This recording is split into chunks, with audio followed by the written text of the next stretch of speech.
Every May, our company, Jensen Equipment, treats all of our employees to a Brewers game in Milwaukee and a tailgating cookout.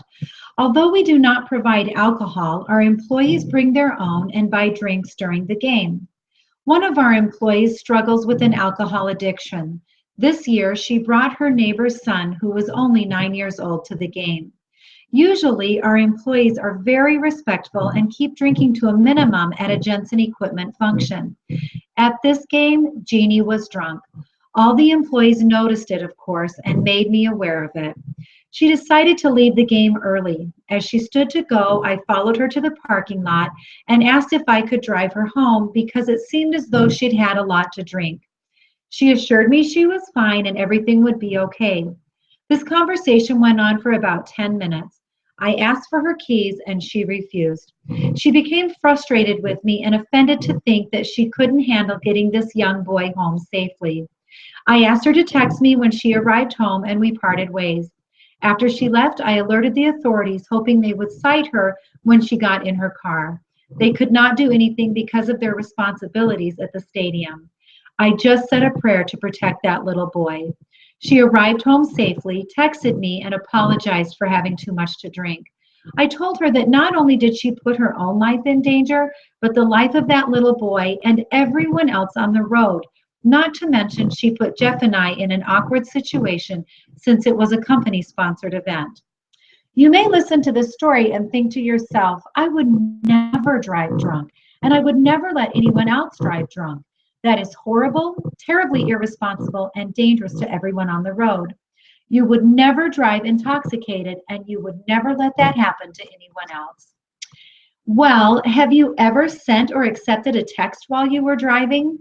Have you ever checked your text? Have you ever checked your phone for any reason while driving?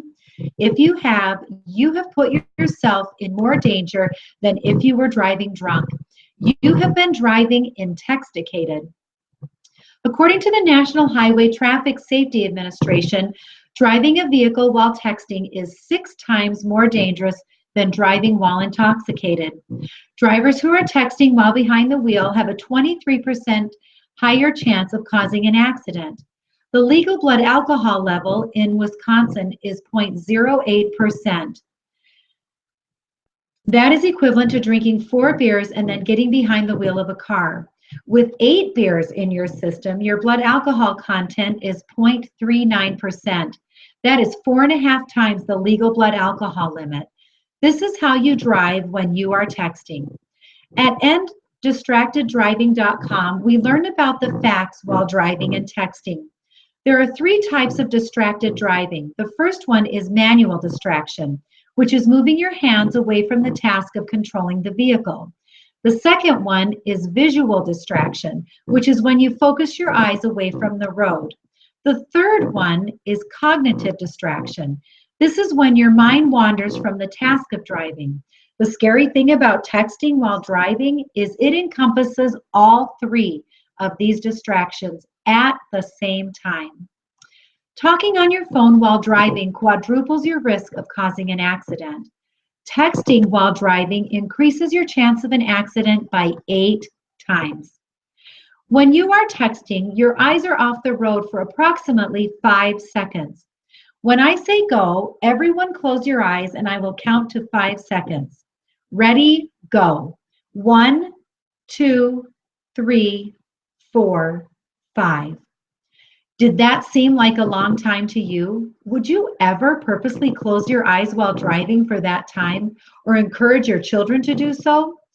If you were driving at 55 miles per hour, 5 seconds is the length of a football field. Now you may say, well, I'm a much quicker texter than that. But what about that person coming towards you who might be slower than that and is distracted for longer than 5 seconds? What about the person who is coming towards your child who is driving while texting and talking much longer than 5 seconds? How good are you really? At distraction.gov, we find the statistics for texting while driving. There are 3,154 deaths each year because of texting. However, injuries due to texting each year are 424,000. That's almost 500,000. Lives have been altered and changed because someone was driving intoxicated. What can you do to help stop this life-threatening habit? First, you must change your own habits and then help others to change theirs.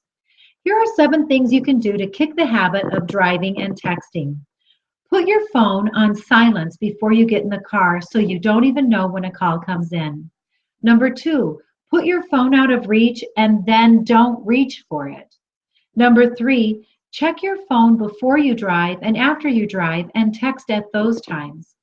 Number 4, if there is someone else in your car, assign a designated texter so you don't have to.